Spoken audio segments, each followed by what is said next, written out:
Hi friends, welcome back to my channel, or if you are new to this channel, welcome. My name is Mary. Capitan is sniffing around doing his own thing, but he is assisting me today. In today's video, I am going to be answering 5 common questions I consistently see or get asked owning a Rottweiler. But before we do all that, it would mean the world to me if you did hit that subscribe button if you're not subscribed already, or follow us on all our socials. They are linked down below. Capitan has been extremely active on his IG and also TikTok, so if you would follow us, that really helps us out. And let's just dive right into it. So the number one question I get from people that just got a Rottweiler puppy or thinking about getting a Rottweiler is he food and bone aggressive? Now, I knew I was going to get a Rottweiler, so I did a lot of research and knew this was a common thing with Rotties. They could be very food aggressive, and to nip that right in the butt. So I was kind of expecting him to be a little food aggressive. The first day I brought him home, I gave him a bully stick and I had passed by him and he growled. Days to break that habit, and how I did that was I would take the bone away from him and tell him no. And then I would give it back to him. And if he did it again when I walked by, I would take it back from him saying no. So it was just consistency.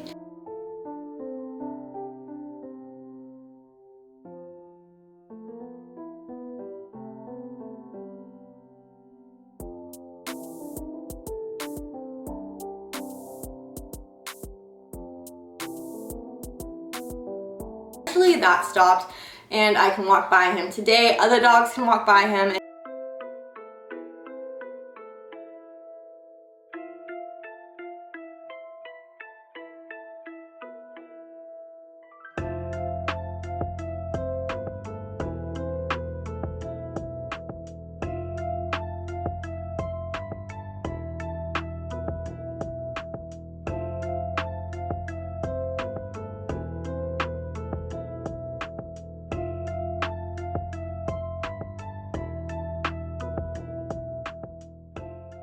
Threatened with his food. I've always made sure he's had plenty of food and he never gets things taken away from him. I don't tease him. So I always say with dogs, it's just general common sense, and sometimes people just don't have common sense. That's how I nipped the whole like bone thing in the butt. But when it came to food aggression, he did not have food aggression, but I still, for the first like month when he was a puppy, would always just be around him just so it would never occur. So how I did that was every time I get his food out, we have like, you know, our bowl stand for him. I would have him first sit and wait till I told him, I put his food down, still sit and wait. And once I told him, okay, go get your food, that's when he knew I'm already starting off in control. I also would stand right next to him, tell him he was a good boy, slowly start petting his back, start moving to his shoulders, going to his neck, and eventually moving to his head, telling him, good boy, good boy. And then I also would take his food from him. He would never do anything, but I was just wanting to practice me taking his food from him, seeing what he would do, give it back to him, tell him good boy, praise him. He just always knew that his food would come back. There was no reason for him to fight for his food. I can't really help you out if you have a grown Rottweiler that has this issue to break, but from getting the puppy, you just want to know that might be an issue and you want to nip that in the butt, because I can only imagine how bad it would be when they're a big Rottweiler and you're walking past them and they are food aggressive.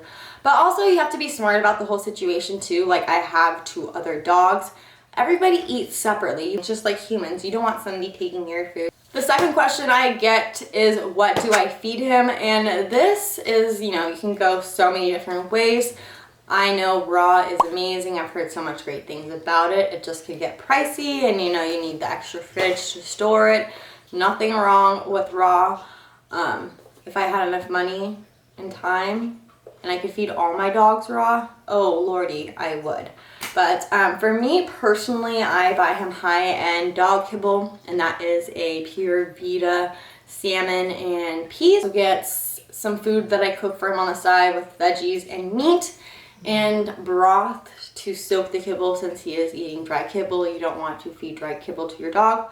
and also a joint supplement. So he eats 2 times a day, morning and night. He gets 2 cups of the dry kibble, 1 cup of the food, and a splash of the chicken broth. Just remember, what you're putting into your dog is going to determine the rest of their lives. How much do you love your dog?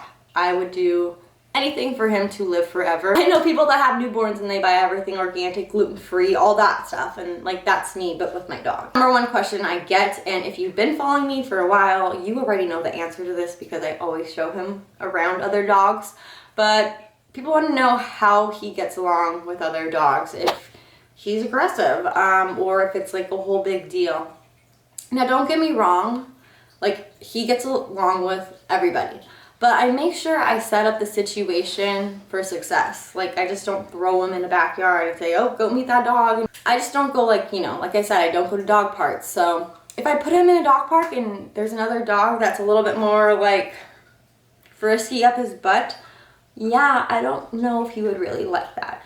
But I've never had a problem with him meeting another dog. He's been around males, intact, not intact, young, big, small, females, all kinds. So I trust him, but I always just make sure the situation is right. I mean, he has been like around little dogs that have been super annoying and try to steal his ball. And yes, he stands them, but if I let that situation go on where the other dog kept antagonizing him, would he get mad? Yes, common sense, people. Some people just don't have it. So just think about it, you know, what type of situation you're gonna put your dog in, how everybody's behaving. You just gotta observe. But yeah, for the most part, like, I mean, I've never had a problem with him meeting another dog, and he gets along great with his other sisters. So yeah, no problems over here. I believe we are on the 4th question, and this one could be a little bit tricky. But I do get asked, does your Rottweiler growl? Like, just when you pet them, when you're playing with them. And Capitan is the ultimate purrer. I don't call him growling, I call him his little Rotty purr. But yeah, he purrs. He expresses himself. I'll try to show you some videos of like what I mean.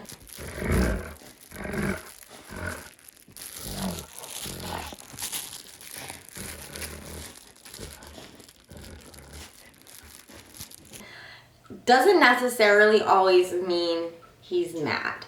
I know that could be kind of, you know, you're probably like, he's growling at you. Rotties have a Rottweiler purr. And if you've owned Rottweilers for your life, you know what I'm talking about. Even though a growl is meant to pre-warn you, like, hey, I don't want you to be doing something, so stop before the situation escalates. It's hard to explain. If you have a Rottweiler, you know the Rotty purr. I probably can't get like him doing an aggressive growl because I don't think I've even really seen him like show his teeth or anything. But the play growl is something that definitely happens, and you just kind of need to know the difference between the play growl and the don't mess around growl. So the 5th question I get is, do Rottweilers need a lot of space?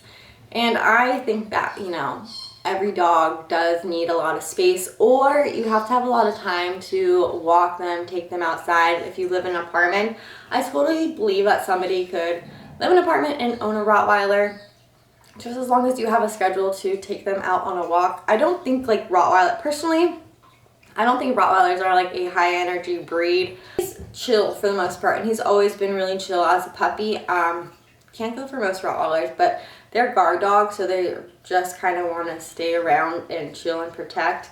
Don't get me wrong, like I said, they need to be out. Every dog needs to be out. They need to sniff. They need to, you know, get out of their little space. But I think like if you're responsible enough, you could definitely live in an apartment and have a Rottweiler and make it work. So I believe every dog needs a bunch of space, but like you could be responsible enough and, you know, dedicate your time to them and go on hikes, go on walks, offer them different things, let them meet other dogs, then I totally believe it's possible. Alright, you guys, so those are the top 5 questions I consistently get about owning a Rottweiler. If you have a comment, you know, something you want to mention, go ahead and drop one down below. Like I said before, if you're not subscribed, please hit that subscribe button. Follow us on socials, especially Gabby Tens. Links down below, like always. And until the next time, I will see you guys. Bye.